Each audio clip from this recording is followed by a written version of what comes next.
All right, well, thank you all for attending our seminar. Today, we'll be talking about understanding teacher retention, the challenges and solutions, hosted by myself, Henry Tran, Associate Professor in Education Leadership at USC, and the Director of Talent-Centered Education Leadership Initiative and the Co-Director of the Center of Innovation in Higher Education. I'm alongside my partners, Associate Professor Dr. Doug Smith from Iowa State University and Dr. Suzy Hardie from USC as well.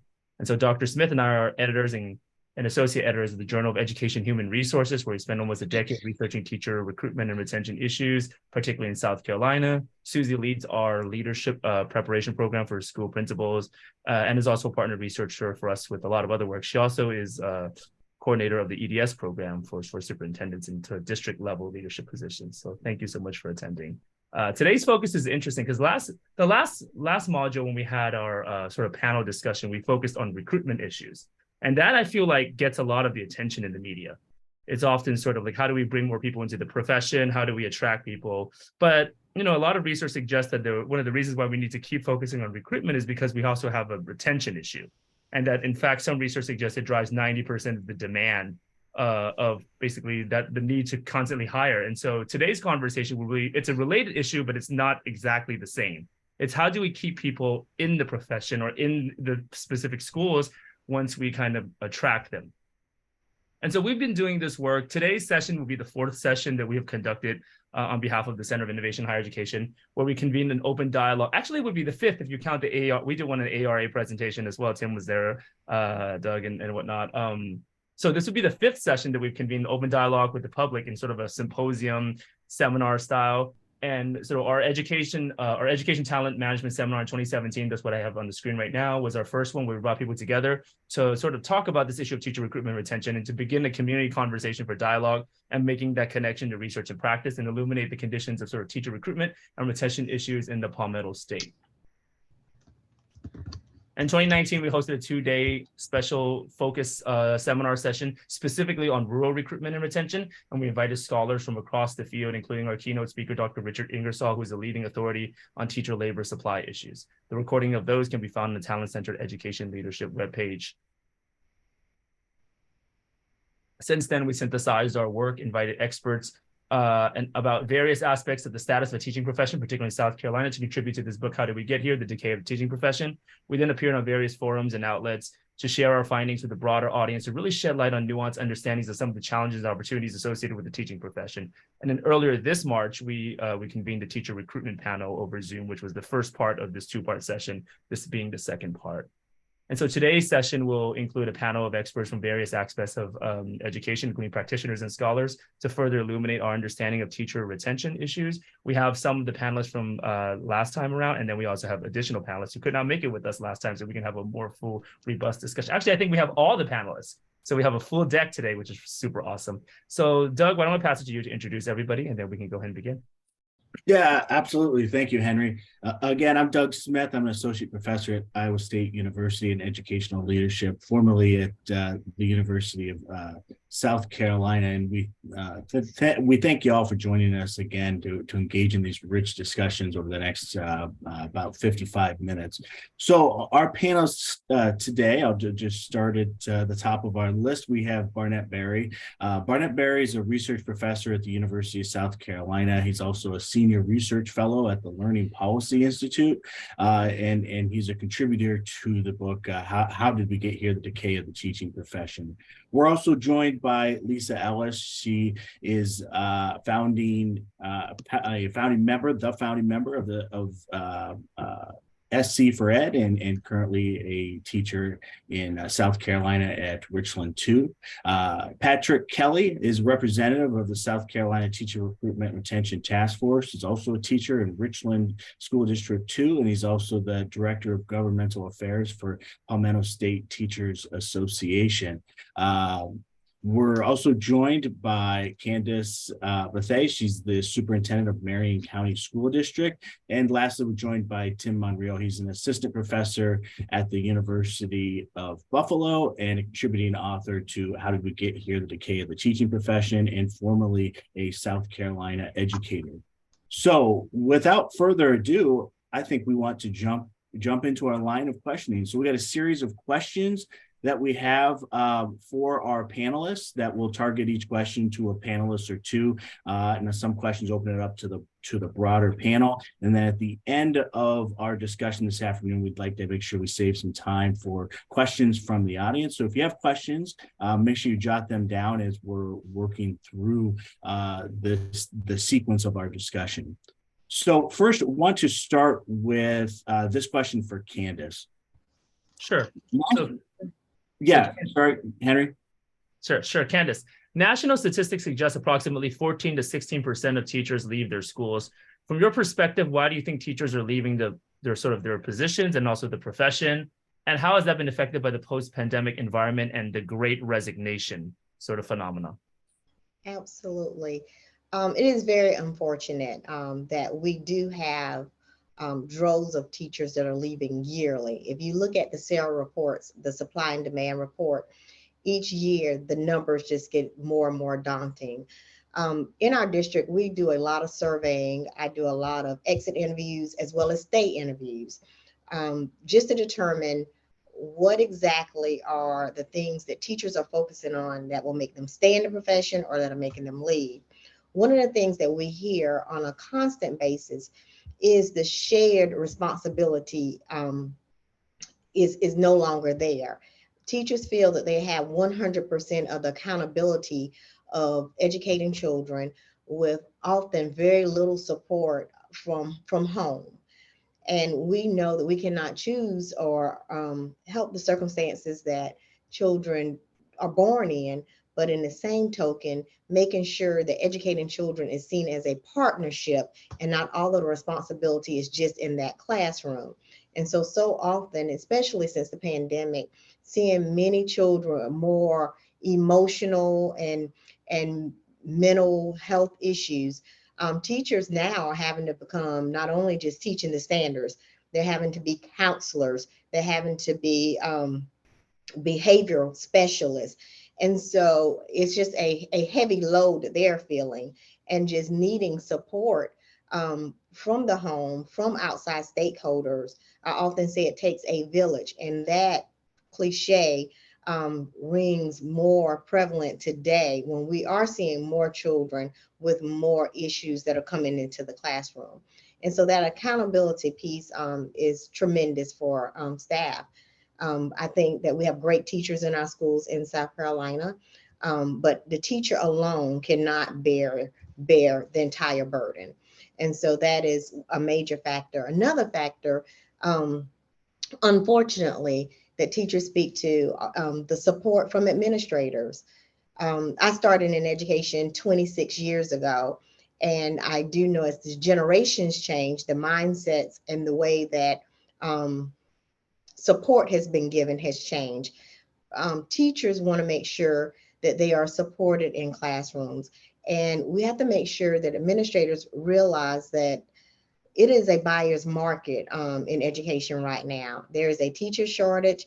And so we have to show value. We have to coach and support the teachers that we have. And so with that, just making sure that administrators understand that factor. But for many of our teachers, they feel that that is a missing piece because we do have a strong accountability system.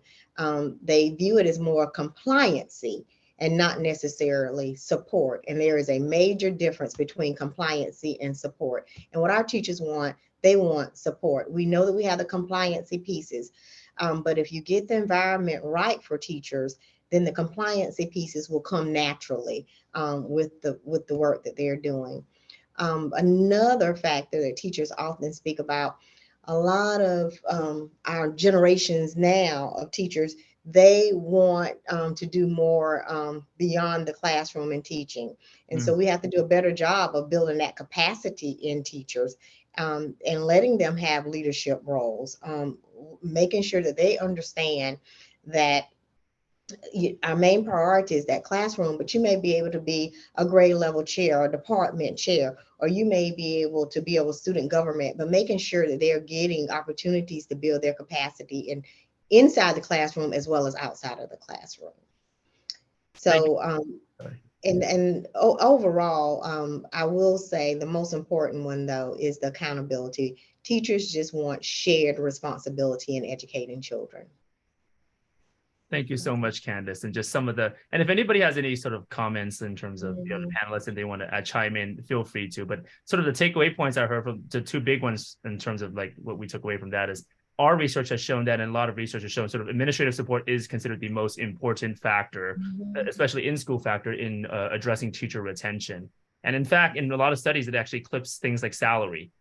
And so then the question, the big question we've been asking is, what does that administrative support look like? What does it mean to support your teachers? And so, you need administrators that are instructional leaders, administrators that can go in a classroom, that they aren't afraid to model lessons.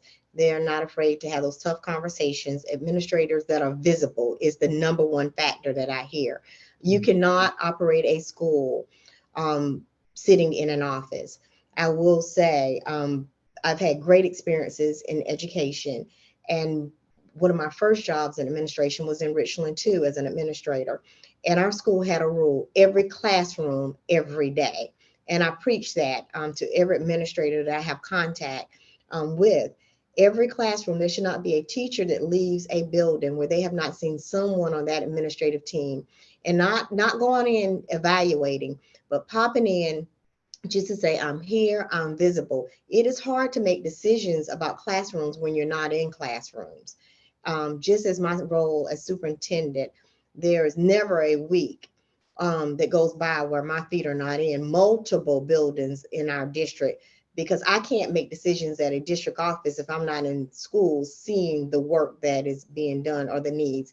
And so the same thing with school level leaders, they have to be visible in classrooms, making sure that teachers know that they value what they're doing, and also visibility, but also valuing them just by the emotional aspect of it. We talk about children and the pandemic.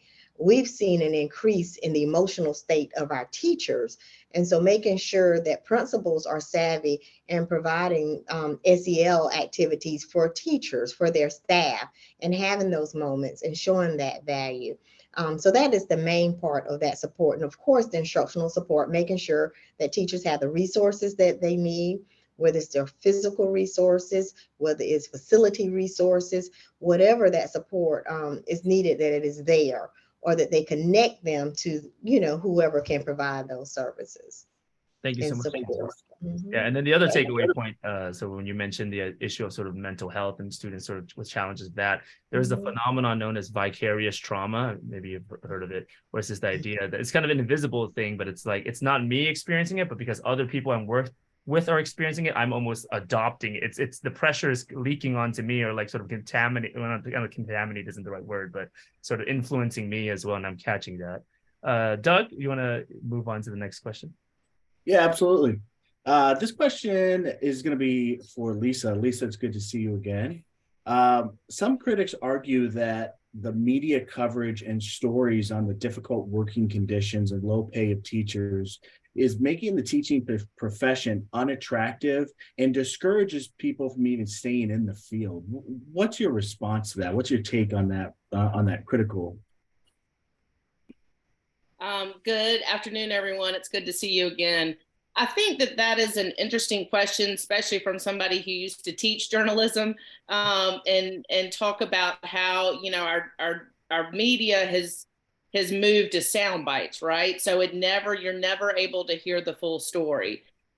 And also, I might add that it's not necessarily the media, but it is the teaching profession itself that has made the teaching profession difficult for people to want to go into. I think it's fair to say that what the media is reporting on is accurate. And so when it's bringing to light the issues that teachers in schools are dealing with, I don't think that's, I think that is a reflection of what the teaching profession looks like today. And so I don't want us to put full blame on the media for reporting out what is actually going on. There's the analogy of people, and I think about it all the time, that people are busy you know, the babies are coming down the stream and people are busy, you know, pulling them out, but nobody's nobody's going upstream to figure out why they're falling in. And that's what we're not doing, is people are looking at what's causing it, but nobody's going to the root causes to fix the problems there. And so, you know, we can blame the change in how parents are. We can blame the media. We can, you know, say there's not enough, you know, all of that. But until you actually address the root causes, which the media is bringing to light and teachers have been talking about for at least 5 years now, probably longer, you know, the media is just sort of a sidebar of reporting out what is actually happening.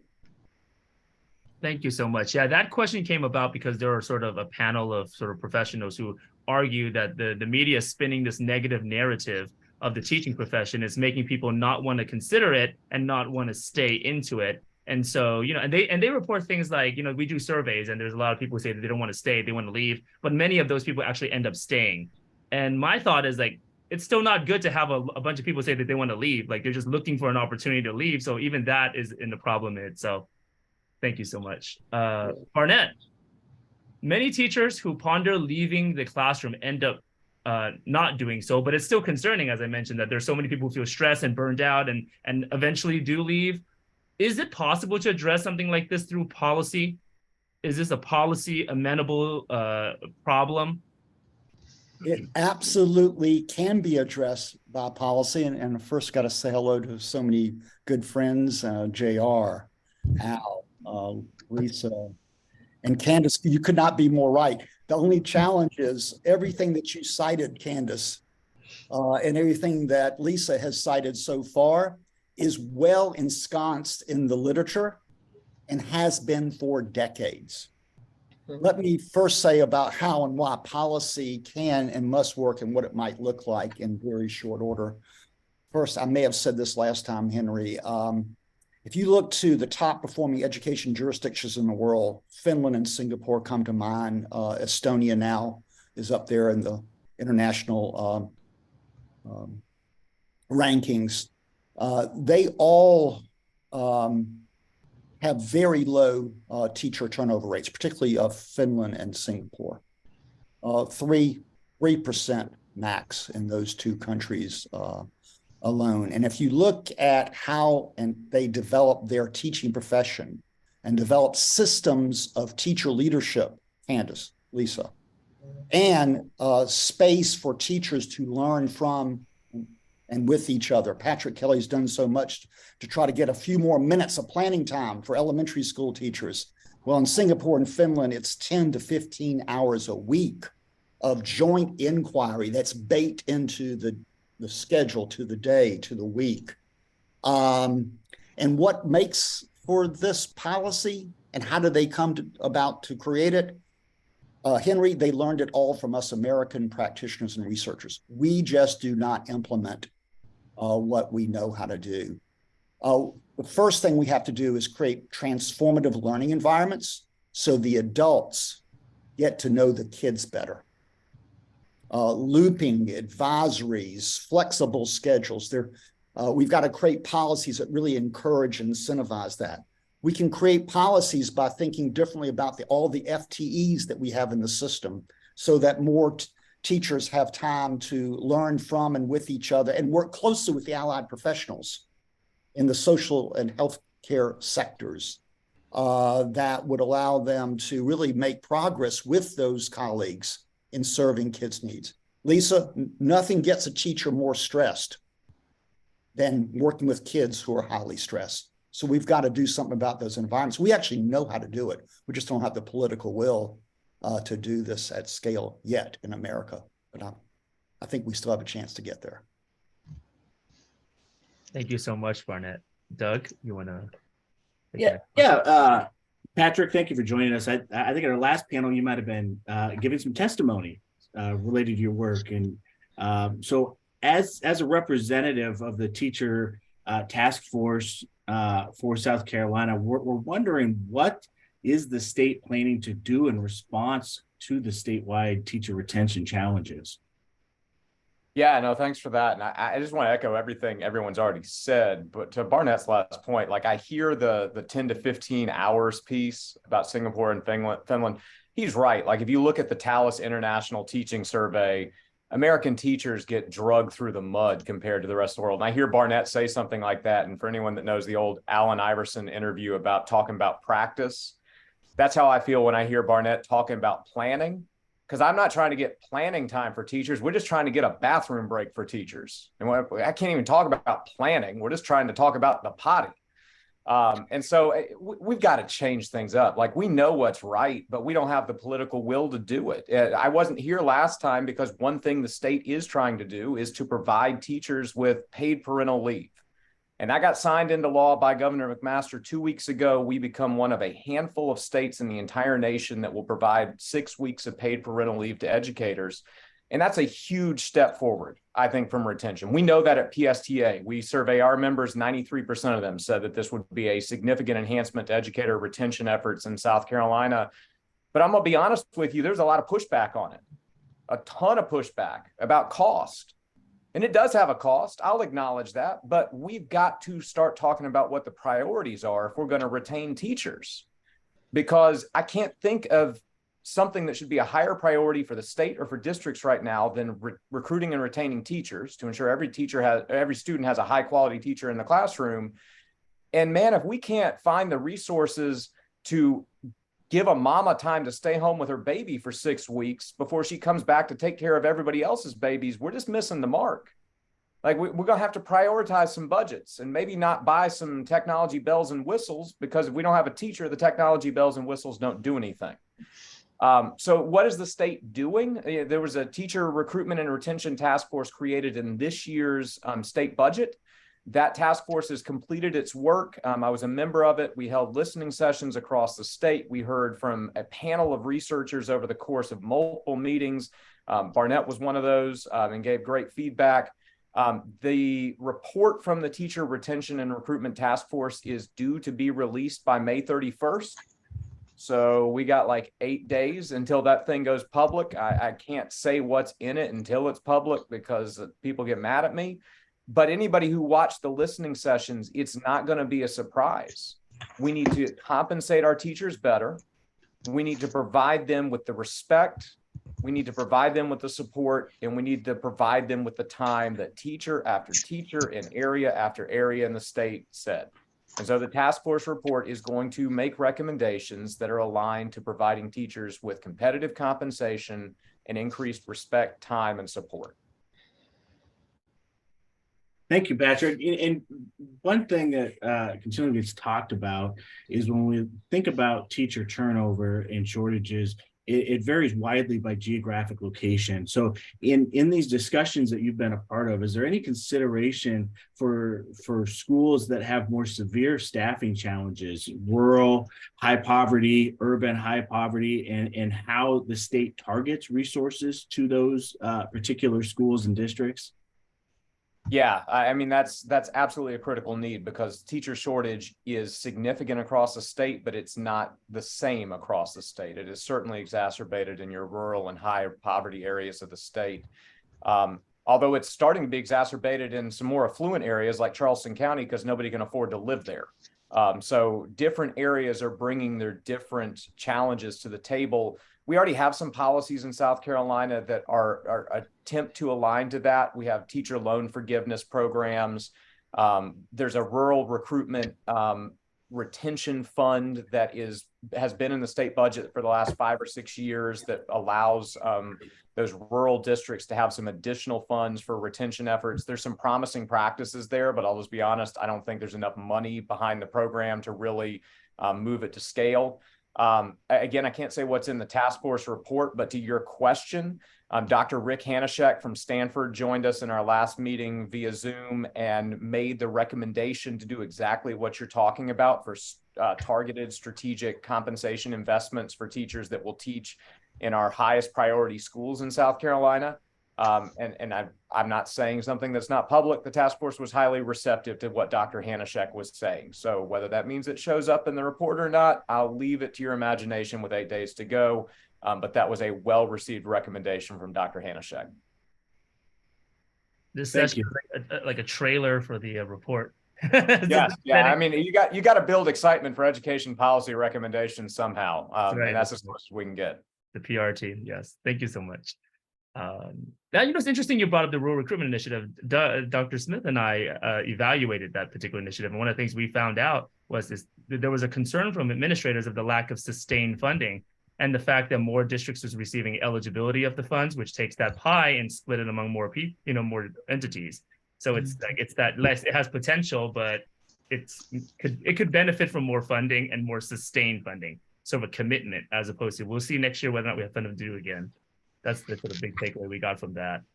This question is for Candace and Lisa. Why don't we start with Candace? So post-pandemic, we've seen a revolution of sorts in work environment broadly across industries. Many employees across sectors have been pushing for flexible work environment post-COVID. They're saying like, no, we can do remote teaching. Remote work. We can do office stuff. A lot of the stuff, we don't need to come in 5 days a week. We can do 2 days a week or 3 days a week. And there's been a lot of push for that. And then there's also all these issues related to like childcare and sort of personal life responsibilities. So many employers across industries have actually responded by providing more work opportunities and flexing their schedule. Is that something that could work for schools? Or is it, no, we can't do it because of the way schools are structured because students have to be there physically? Like, will remote work or flex work in education? I would say yes. First, throughout South Carolina, you've seen more districts operate a modified schedule since COVID. And I think those modified schedules have been very beneficial. Our first year was last year. The modified schedules where we have a break at the end of each quarter. And what that has done, that gives our staff that's time for you to be able to schedule those appointments. We hear families that are taking vacations and trips. We call that SEL. Those are needed family engagement activities.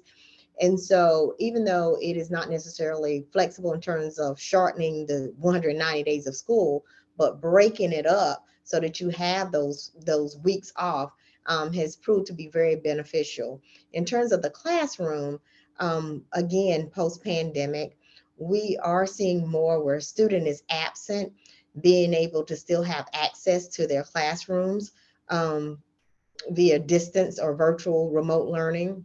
And so even though a child may not physically be in school, they still have access to that classroom, which I think is very beneficial. We also are seeing more flexibility in terms of children that just need an alternative learning environment. We do still operate a flexible learning academy in our district, which is virtual school.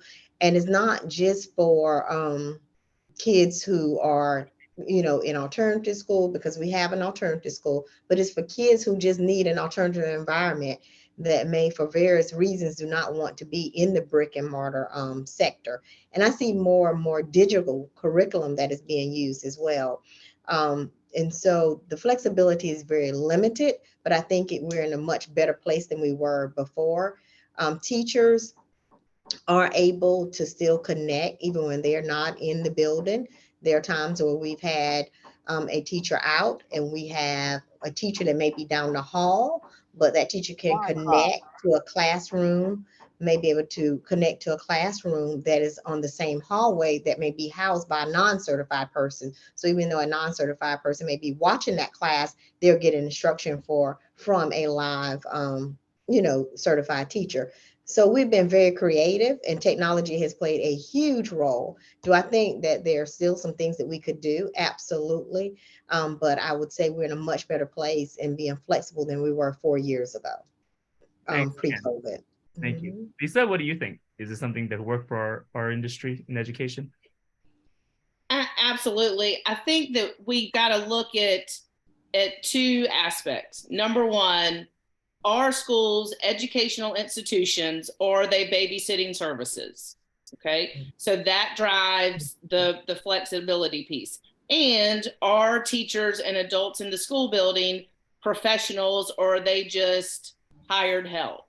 And so I think that sort of philosophy is what is preventing the flexibility that really we saw could benefit students and teachers. If you consider schools to be educational institutions and teachers and school professionals to be professionals, then you trust that they are there to do what is in the best interest of the students that they serve. Throughout the pandemic, we saw students, thriving and teachers thriving because of the different set of circumstances that they didn't have to deal with. I know in my own personal situation, when I was able to teach from home virtually, I personally was a much better teacher because I wasn't distracted by all of the extra stuff that, people think is important. I think it also depends on the age. One of the ideas that we have tried to push is, the asynchronous days where teachers have blocks of time where they can send out, and this obviously works better at a middle school or even a high school, but where teachers have blocks of time, the students have the assignment, but teachers have time to get together and collaborate, or that planning piece that we talk about, or grading, those sort of things, especially at the end of the quarter when you got to get grades in. And so, I think there's a lot of ways. I know the modified schedule, school calendar is one that I've been trying to put in Richland to for years, and it hadn't gone anywhere. That's one step in the right direction. But I think we can also be much more creative in the flexibility in the daily life, also for students. I mean, we talk about the workload for teachers, but students have just as much of a workload, and they're responsible for, depending on their schedule, if it's block, 3 or 4 classes up to 8 classes, and there are just times when they just need to be left alone to get their work done. And so I think that there's ways that we can really look at our daily schedule, but we've got to get away from seat time. You've got to get away from these policies that have been in law for decades or a half a century that no longer make sense, that are hindering public schools, whereas private and charter schools have that much greater flexibility. And so they're able to play around with their schedules differently, and it's working for them. We've got to allow public schools to play on the same playing field and remove some of these antiquated policies that no longer help students. Thank you so much, Lisa. Yeah. Did you want to say something? I saw your hand. Yeah, I would love to jump in. I think, yeah, Henry, what I have to say at this point, thank you, Lisa. And I'm looking at 2 fabulous superintendents, JR and Al, here, who are helping us think through this. And we're just at the kind of the tip of the spear with this, but getting beyond the one teacher, one classroom model of teaching and learning. That idea, that fundamental kind of organizational structure that was built from our enlightened view of the Prussians and the factory model of teaching and learning is a long past its usefulness. Some of you know that we're beginning to work with Arizona State University and its next educator workforce initiative to really think differently about how we organize people, both our K-12 certified folks, but also folks in the community, in much more strategic ways, and build teams of educators, which, by the way, leads to another question around turnover. Turnover becomes less negative when you lose some people if you've got a core group of folks who know kids well and are from the community and stay with those teams of kids over time, and they actually share responsibilities for those young people. Anyway, more on that front, and I just want to say a shout out to not just JR and Al and Newberry, but also Clover, Pickens, Charleston, and the South Carolina Charter School District and Clarendon all want to start moving in this direction, and we hope to build some momentum in the state, especially with Henry's leadership and his center. Change is coming, hopefully. Thank you. We hope. Doug, will you ask the next question?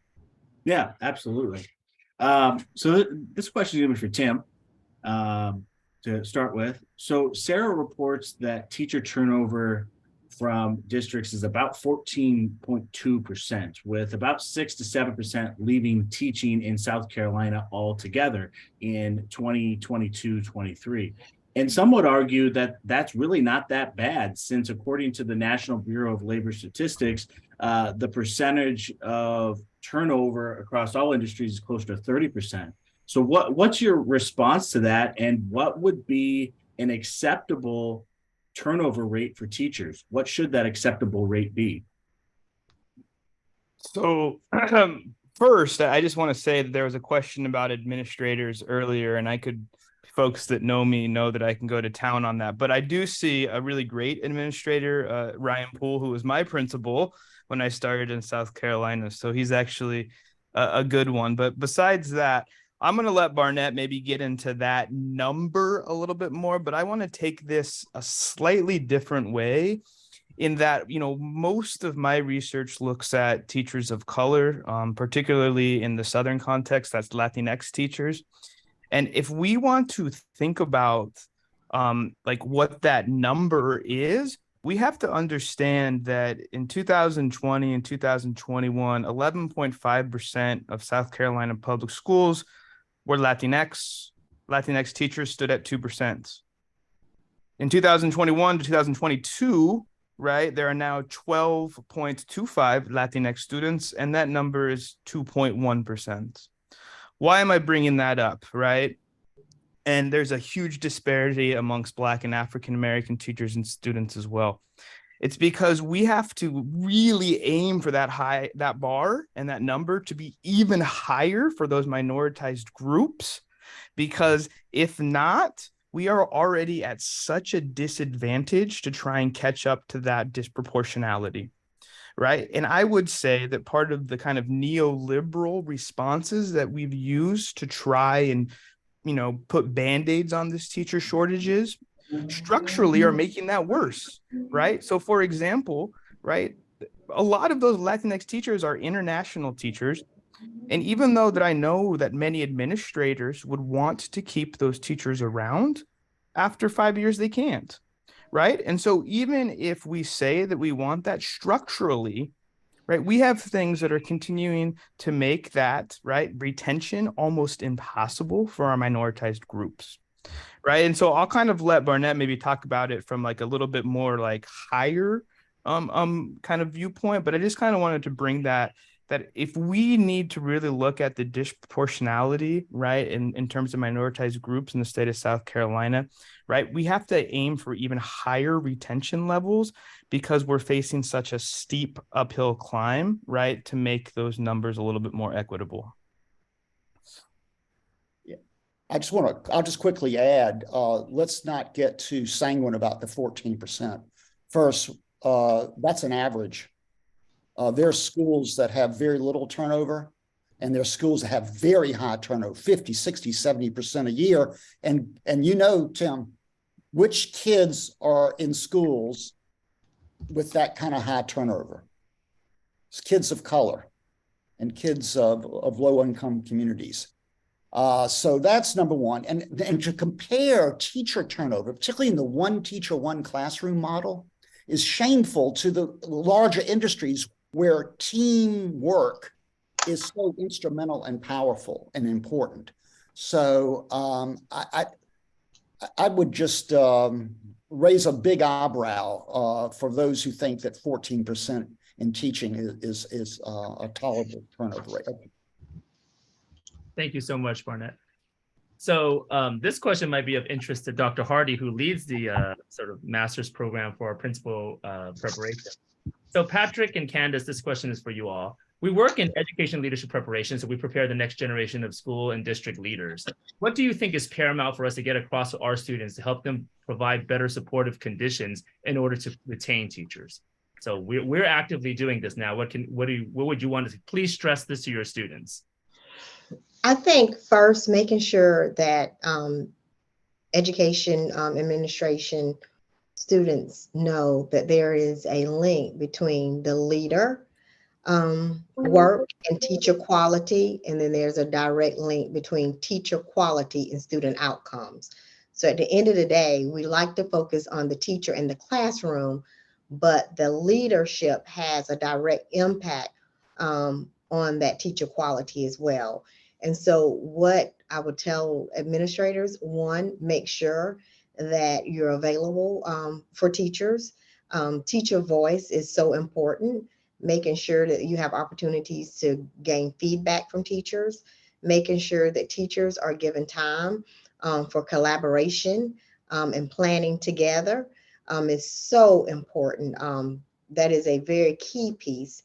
and not just in a small amount of time, but even if there are collaboration days where you have teachers that are like content, grade level, if you're in the lower level, making sure that it's quality time of collaboration and planning, and also making sure that relationships are key.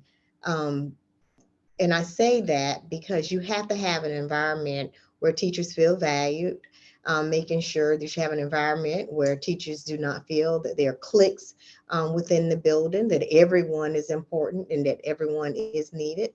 And also making sure that administrators today realize that they have to be politically savvy. You cannot turn on a television, hear any type of social media broadcast, or see anything on social media where you do not get into the politics of education. And so it's very unfortunate, but it is very true that you have to be savvy in instruction and leadership, but you also have to have a certain level of political savviness too. And especially in this day and age where people have access, or at least they feel they have access to all sorts of information, whether it's accurate or not. Thank you. Patrick, do you have anything to add to that? Yeah, no, I'll just kind of build on that because she said a lot of what I was planning to say, which makes me feel better about what I was going to say. And I'll couch this with, like, I don't envy school level administrators. Like, this is an impossible job that we're asking them to do right now. But at the end of the day, Candace is exactly right. There's no one who has a better direct line to retaining teachers than the school level administrator. I mean, Candace was right. My 3 points were, the first was going to be to heed the research about what matters in a school. Candace said there's a direct line in the research between the teacher in the classroom and student learning.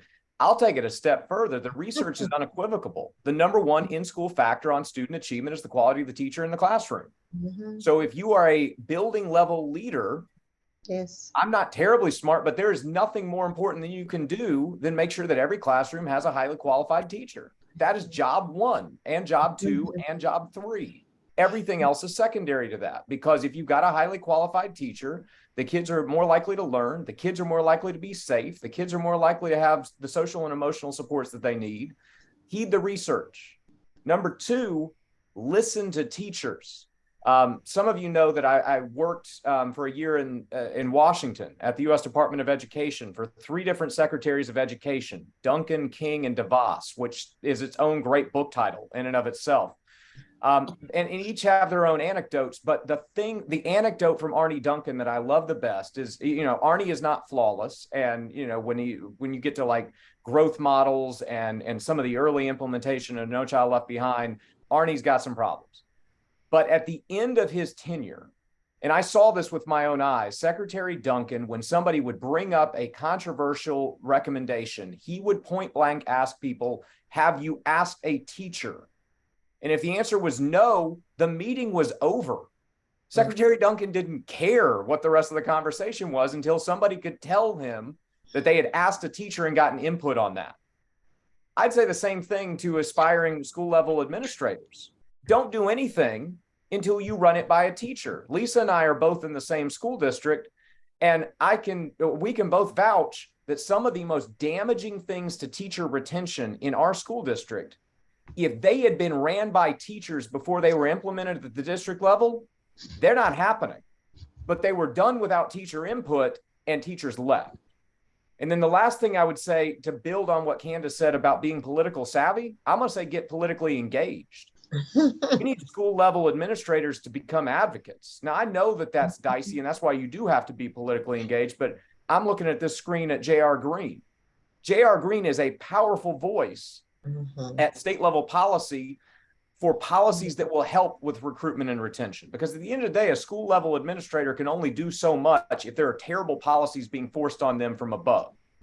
So the old adage that you can either be on the menu or pull a seat up at the table and help write the menu is true about education policy. And if you're a school level administrator who's just going to wash your hands and sit back and let policies come from on high, guess what? You're on the menu. You need to get a seat at the table, and you need to get involved as an advocate so that the kind of policies that are being passed that could have a detrimental impact on retaining your teachers, that you're speaking into that because you have a unique perspective that, I'll just be frank, and this isn't being disrespectful, but people in a legislative setting don't have, because very few of them are educators. They're other things. They need to hear from building level administrators because they've got unique experience and expertise that needs to inform the policymaking process. Thank you so much for that. And Doug, the next question dovetails in beautifully with it. So why don't you go ahead? Yeah, absolutely. So we're just going to take one step back, and I'd like to hear from Lisa on this, because you've mentioned it's nice that we have talks like this about teaching and teacher staffing in these public forums, but we need the substantive action. So what can the average citizen do to help support teacher retention in our field? And we've talked here a little bit about the educational leaders, but I'd also like to hear what you have to say about that, and then also policymakers.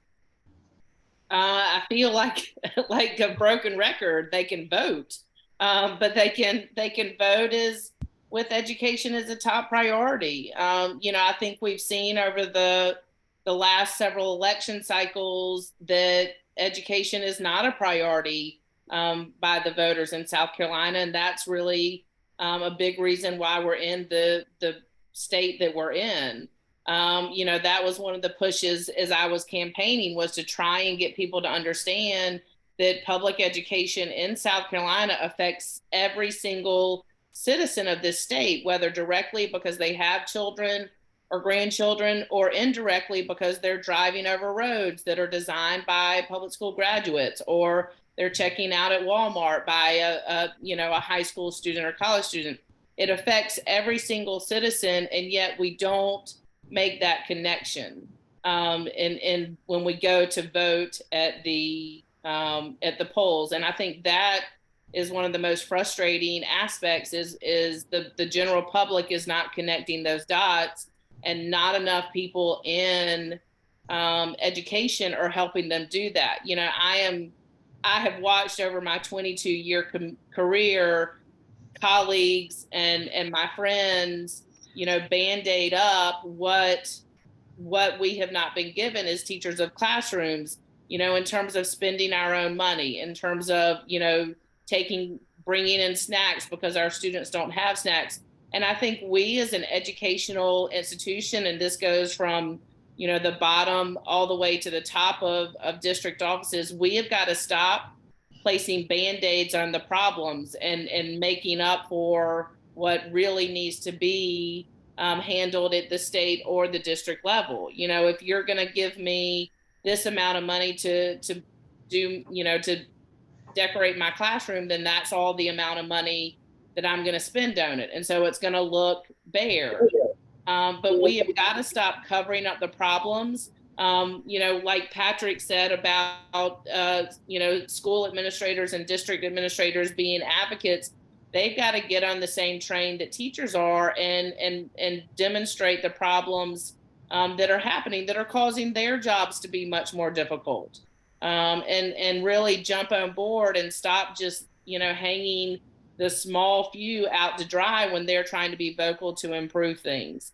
I think that I say that, and I know for teachers, they're not going to do it because they want to take care of their students. But we've got to stop putting Band-Aids on problems that are created above us. And we've got to make sure that the general public understands, what is actually going on in schools and what are the actual problems, and maybe not the problems that certain politicians and certain entertainment channels are saying are the big problems.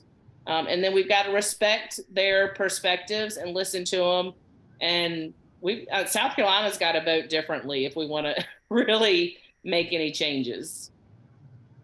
Thanks so much, Lisa. And I have one final question to ask before I open up for the everybody else to kind of chime in with their questions. And this question is for you, Tim. So in our last conversation and other conversations I've had with sort of educators across the field, it seems like there's not been much substantive progress on improving teacher working conditions after the May 1st statewide walkout that occurred in 2019 in South Carolina that was sort of emphasized in the book. To what extent do you agree with that perspective, that there hasn't been much substantive progress? And then to what extent, what do you think needs to be done moving forward to change things for the better? I mean, to the latter question, everything that Lisa said is 100% true, and she could have the last word there, right? Until educators writ large understand their job as being political and not political in the right, left versus right, although those lines are pretty clearly drawn, right? Until they understand that it's a political act of assigning resources and funding and values, right? Very little is going to change, right? I would argue, and I don't want to speak for educators in South Carolina because I'm no longer there, right? But I know the BS ridiculous bills that are being introduced left and right, right? And that becomes a workforce issue, right? Even here in upstate New York, where we have a strong union, right? The first thing my future teachers ask me, and many of these are white men and women because I'm a social studies teacher, educator, is will I get in trouble if I do this? If that's what teachers are feeling like in a right relatively liberal area with strong union support, right, it's only going to be worse in other areas, right? And that is a teacher workforce issue. So you put that on top of the fact, right, to where Patrick is saying we're just battling over being able to go to the bathroom, right? To now, I have tons of interviews from people, right, from my dissertation who, started taking off their teacher badges once they leave the classroom, right? Because they don't want to get yelled at Rite Aid or Walmart, right? And so all of a sudden, if your job becomes, right, an identity that is toxic in a lot of spaces, right? The only way to make your life better is to leave your profession, right? And that's something that we really have to think about because the only way to solve that is politics. Unfortunately, kindness and niceness and buying teachers Starbucks and all of these things, right? It's just not going to help. It's not going to solve the problem. I have so much respect and admiration for so many people on this call because, right, you've made my experience in South Carolina amazing. I know you continue to do that work. And so, right, we just need more folks like many people on the call. Thank you so much. Now I'll take this opportunity to open up the questions for the audience. Does anybody have any questions? And how do you want to do this, Doug? Maybe have them, you can either just unmute yourself and ask, I think probably the easiest way to do it. And then you can direct it to whichever panelist member you'd like to direct the question to. You have about 5 minutes.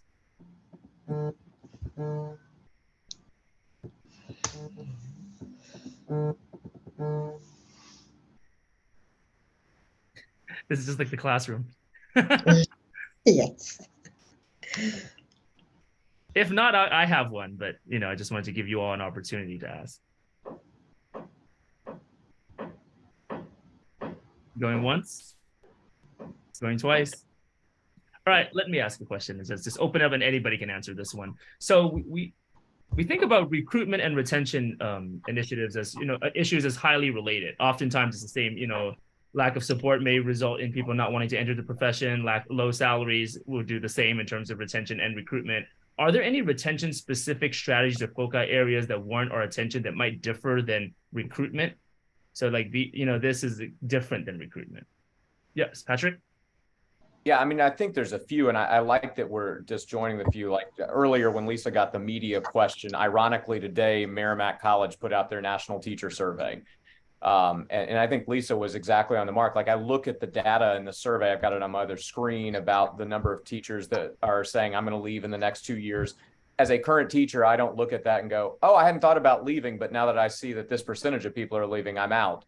But if I was a aspiring teacher, then I might look at that data and go, there's a clear difference. So when you ask about policies that can help with retention that don't necessarily have as much of an impact on recruitment, obviously salary goes to the side because that helps with both. And in South Carolina, our starting teacher salaries are creeping up, not as quickly as I would like, but they're moving. But there's a policy that is in the House of Representatives in South Carolina right now that the House, actually it's not in the House. The House passed it. It's in the Senate, that I think is a powerful retention tool that doesn't cost really a dime, but it elevates respect for the profession and it reduces burden on teachers. And I don't think it will impact aspiring teachers, but darn it, you pass this thing and you're going to get some current teachers that will stay. It's H 4280, the Educator Assistance Act. It does a couple of things. It reduces some ridiculous duplicative reports that high school level people have to do with data streams that we already have at the state level. The second thing is it eliminates teacher recertification. Now, let me be clear. It doesn't eliminate teacher certification, because I'd push back on that hard. What it eliminates is the requirement that every 5 years, teachers have to submit paperwork to the State Department of Education showing that they've done 120 hours of recertification activity when their contract has required over 200 hours of PD over the prior 5 years. So if they just satisfy their contract, we know they already did it, but we create a paperwork nightmare for the teacher, the building level assistant principal, the district HR person, and somebody at the poor State Department of Ed that's processing all that paperwork nonsense. Gets rid of that. And then the third thing it does is it reduces the penalty for breach of contract. Currently under state law, it is 12 months if a teacher breaches contract during their contract year. And that could be for any reason. It could be because my mom has cancer and I have to move home and care for her. Well, the district that I breach with could go after my contract. And if they do, current statute says the state board must take action on my license for up to 12 months. The Educator Assistance Act would change the language to the permissive could or may. The state board may take action. They don't have to. And if they do, then there's a maximum of 6 months. And then the final thing is it gives teachers what I'm calling a 10-day free agency period, where once a district posts their salary schedule, the teacher has 10 days to withdraw their contract without penalty and seek alternative employment. Because right now under state statute, teachers must sign their contract by May 10th. Nobody knows what they're getting paid by May 10th, which makes teaching the only profession, I think, in the state where you sign a contract without knowing what you're paid. This bill would provide an avenue that is different than that, which I think enhances respect for the profession. I think that's the most important piece of legislation pending in the South Carolina General Assembly right now that's at least received committee review that could enhance retention, but not necessarily impact recruitment. Thank you so much, Patrick. Lisa, I see your hand up. Yeah, I just wanted to add a couple things. I know we're almost out of time. I actually am just going through the recertification process for the umpteenth time, and it is nothing but a pain. But to add to it, I think one of the things that we need to look at the state level also is, and I don't know that loosening the purse strings is the right way to say it, but freeing up the ways that school districts can spend money on retention. I think about there's a lot of different ways that school districts themselves could meet the needs of their own district, depending on what those needs are, and those are going to look differently throughout the state. I know, we talked about Dr. Green, in here, and his push for teacher housing in Fairfield County is a great way to help offset or recruit and retain teachers if they're not having to pay so much in their housing. I know that Greenville County has been looking at it. As Patrick stated earlier, Charleston should, because it's out of control down there.